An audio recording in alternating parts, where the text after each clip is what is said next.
Hello అండి, అందరికీ నమస్కారం. Welcome to my channel.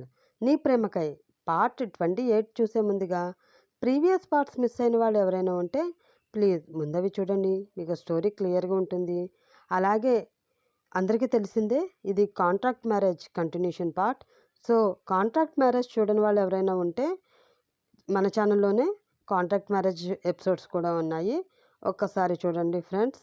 మీకు క్యారెక్టర్స్పై ఒక అవగాహన ఉంటుంది. ఇంకా స్టోరీలోకి వెళ్ళిపోదాం. నీ ప్రేమకై పార్ట్ 28. స్నేహితుని ఇబ్బంది పెడుతూ ఉన్నాడు వేణుగోపాల్ సార్. తర్వాత ఏం జరిగిందో చూద్దాం. ఏంటి, ఈవినింగ్ నా కోసం వెయిట్ చేస్తావా మరి అని అడిగాడు వేణుగోపాల్ సార్. అతన్ని చంపేసేలా చూస్తూ, చెయ్యను సార్, ఈరోజు మీ క్లాస్ నేను తీసుకుంటాను, మీరు చెప్పే లెసన్స్ ఏవో నేనే చెప్తాను అని చెప్పి ఫాస్ట్గా ఆ గది నుండి బయటకు నడిచి నోటికి వచ్చిన అడ్డమైన బూతులు మనసులో తిట్టుకుంటూ, ఊరి దేవుడా, ఈ ఆడవాళ్ళకి ఎందుకయ్యా ఇన్ని కష్టాలు ఇచ్చావు? కంటిన్యూగా 2 క్లాసులు ఉన్నాయి, అవి వింటూ ఆ తర్వాత క్లాస్లో నేను సబ్జెక్ట్ చెప్పాలి అంట. హౌ ఈజ్ ఇట్ పాసిబుల్ అని అనుకుంటూ వేగంగా నడుస్తూ వెళుతుంది స్నేహిత. దేవాష్ దగ్గర నుండి శ్రీహిత్ నీ పక్కకు లాక్కుని వెళ్ళాడు అనిరుద్. అతను అలా చేయడంతో కోపంగా, రే వదలరా, ఈరోజు వాడంతా చూస్తాను అని అంటూ అతని నుండి చేతిని విదిలించుకున్నాడు శ్రీహిత్. అతని మొహంలో కోపం చూసి, ఏంట్రా, ఎందుకు అంత కోపం? ఇప్పుడు ఏమైందని నువ్వెంత సీన్ చేస్తున్నావు అని అడిగాడు అనిరుద్. కోపం కాక ఇంకేముందిరా, వాడిని చూస్తున్నావా? బాబీ డాల్తో ఎంత ఓవర్ చేస్తున్నాడో. అసలు కొత్తగా జాయిన్ అయ్యి వాడికేంటి అంత బలుపు అని అన్నాడు శ్రీహిత్. రే శ్రీ, అతను ఓవర్ చేస్తున్నట్లు నీకు అనిపిస్తుందేమో, నిజానికి అతను ఏమీ అంత ఓవర్ చేయలేదు. మనం వేరే అమ్మాయిని ఎలా ఫ్లర్ట్ చేస్తామో తను కూడా అలానే స్నేహని చేస్తున్నాడు. కాకపోతే అక్కడ ఉన్నది స్నేహ కాబట్టి నీకు అతని ప్రవర్తన నచ్చడం లేదు అంతే అని అన్నాడు అనిరుద్. అంటే ఏంట్రా నువ్వు అనేది? వాడు చేసేది కరెక్ట్, నా థింకింగ్ రాంగ్ అంటున్నావా అని అడిగాడు శ్రీహిత్. నువ్వు రాంగో రైటో అదిగో వస్తుంది కదా, ఆ స్నేహని అడిగి తెలుసుకో అని వస్తున్న స్నేహ వైపు చూపించాడు అనిరుద్. దానితో అటువైపు చూసి కోపంగా వస్తున్న స్నేహకి ఎదురు వెళ్ళి నిలబడ్డాడు శ్రీహిత్. అతన్ని చూసి కూడా ఏమీ పట్టించుకోకుండా వేణుగోపాల్ మీద ఉన్న కోపంతో రుసరుసలాడుతూ అక్కడి నుంచి వెళ్ళిపోయింది స్నేహిత. అరే దీనికేమైంది, చూసి కూడా చూడనట్లు అలా వెళ్ళిపోతుంది అని మనసులో అనుకుంటే, ఏయ్ బాబిడాల్ ఆగు అంటూ ఆమె వెనక పడ్డాడు శ్రీహిత్.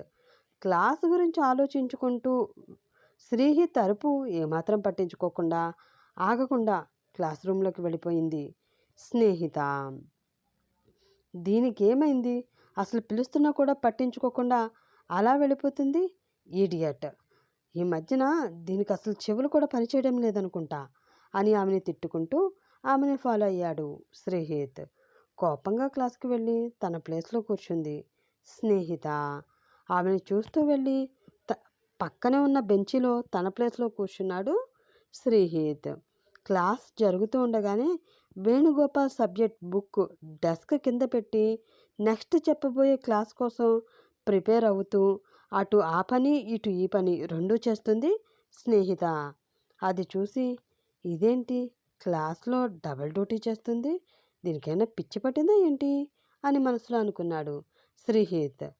ఫస్ట్ 2 క్లాసులు పూర్తయ్యాక ఆ క్లాస్ రూమ్లోకి వచ్చాడు వేణుగోపాల్. అతన్ని చూస్తేనే ఒళ్ళు మండిపోతుంది స్నేహితకి.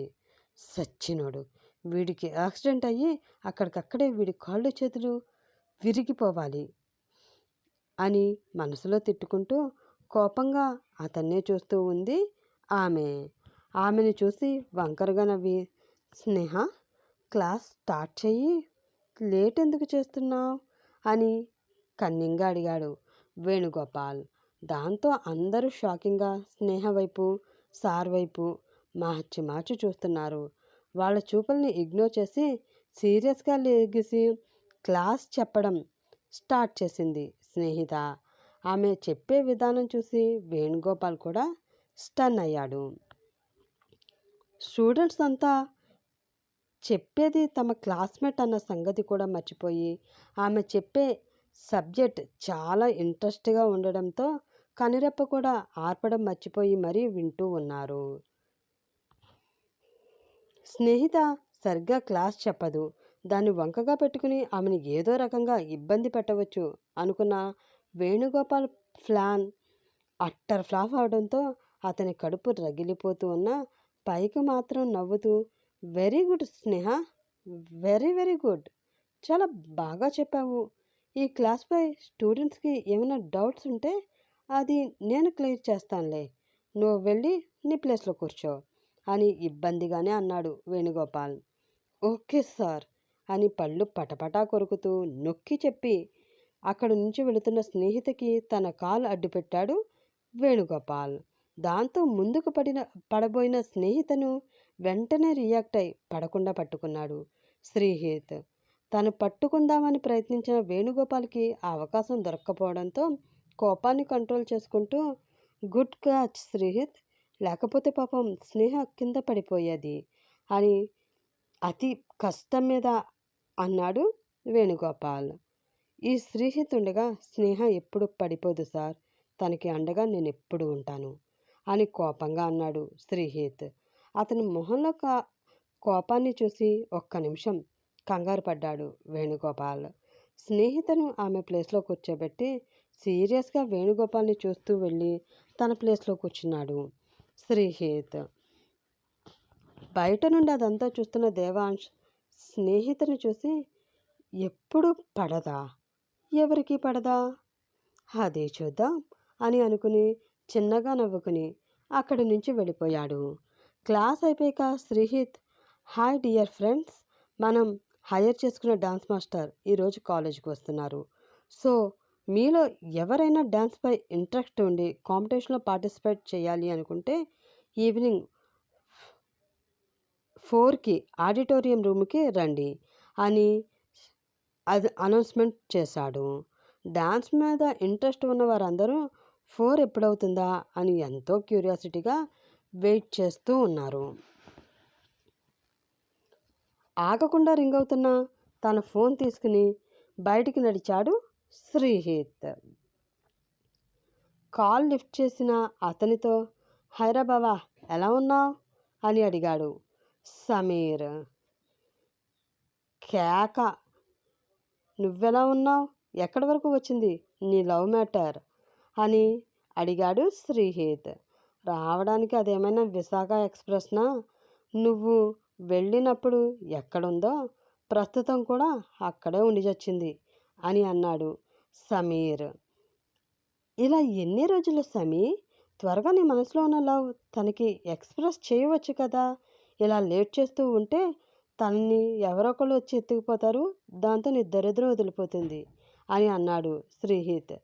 ఎక్స్ప్రెస్ చేయడానికి ఏముంది శ్రీ, తను నా మరదలు, మా చిన్నప్పుడే మా ఇంట్లో వాళ్ళు మా పెళ్ళి ఫిక్స్ చేసేసారు, ఇంకా మా మధ్యన లవ్ స్టోరీ అంటే ఇంకేముంటుంది చెప్పు, పైగా తనని ఎవరు తన్నుకుపోరు అన్న ధైర్యం కూడా నాకుంది అని చాలా కాన్ఫిడెంట్గా చెప్పాడు సమీర్.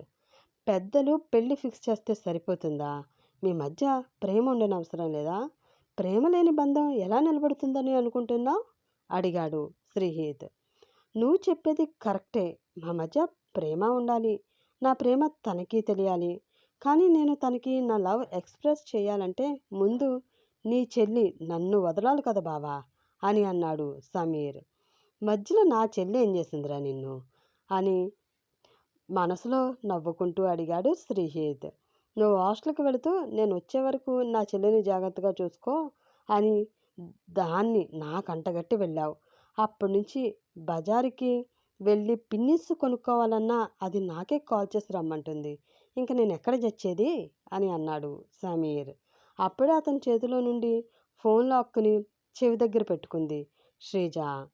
అది చిన్న పిల్లరా, కొంచెం అల్లరి చేస్తుంది అంతే, దాన్ని ఓపికగా కొన్నాళ్ళు భరించరా, తర్వాత నేను ఎలాగో వచ్చేస్తాను కదా, నేను వచ్చాక తనని నేనే చూసుకుంటాను అని అన్నాడు శ్రీహిత్. కదా అన్నయ్య, నీకు అర్థమైనట్లు ఈ సమీగడికి అర్థం కావట్లేదు. ఎక్కడికి తీసుకువెళ్ళమన్నా సీరియస్ అయిపోతున్నాడు అని సమీర్పై కంప్లైంట్ చేసింది శ్రీజ. వాడు అలా ఏం అన్నడు కానీ నువ్వు ప్రతిదానికి వాడిని ఇబ్బంది పెట్టకు అని కొంచెం సీరియస్గా చెప్పాడు శ్రీహిత్. అంటే ఏంటన్నయ్య నీ ఉద్దేశం? నేను కావాలని మీ ఫ్రెండ్ని ఇబ్బంది పెడుతున్నాను అని అంటున్నావా? వాడు నీకన్నా నాకే బెస్ట్ ఫ్రెండ్, అది మర్చిపోయావా అని అతనిపై అరిచింది శ్రీజ.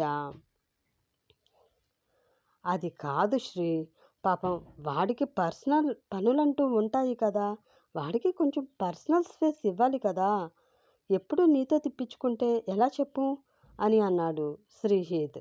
ఏంటి ఉండేది పర్సనల్ పనులంట, పెద్ద పర్సనల్ పనులు. ఆ వైదిక వెనకమాల కుక్కపిల్లలా తిరిగే పనులా వీడి పర్సనల్ పనులు అని వంకరగా అతన్ని చూస్తూ అడిగింది శ్రీజ. అది కాదు శ్రీ అని శ్రీహిత్ ఏదో చెప్తూ ఉండగా, నువ్వేమి చెప్పొద్దురా, ఇదిగో వాడికి పర్సనల్ స్పేస్తో పాటు వాడు కొన్న ఐస్ క్రీమ్ కూడా వాడికి ఇచ్చేస్తున్నా అని శ్రీహిత్ చెప్పేది కూడా వినకుండా ఫోను, తన చేతిలో ఉన్న ఐస్ క్రీమ్ సమీర్ చేతిలో పెట్టి కోపంగా రెస్టారెంట్ నుండి బయటికి నడుస్తూ ఉంది శ్రీజ. అది చూసి ఏయ్ బబ్లీ ఆగు అని అంటూ శ్రీజ వెనక పడ్డాడు సమీర్.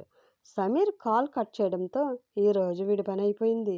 ఒరే సమీర్, సో సారీరా అని నవ్వుకుంటూ ఎదురుగా చూసేసరికి అక్కడ దేవాంష్తో స్నేహిత నవ్వుకుంటూ మాట్లాడడం అతనికి కనిపించింది. అది చూసిన శ్రీహిత్ పిడికిలి కోపంతో బిగుసుకుంది. వీడిని చంపేయాలి అని అనుకుంటూ దేవాంష్ దగ్గరికి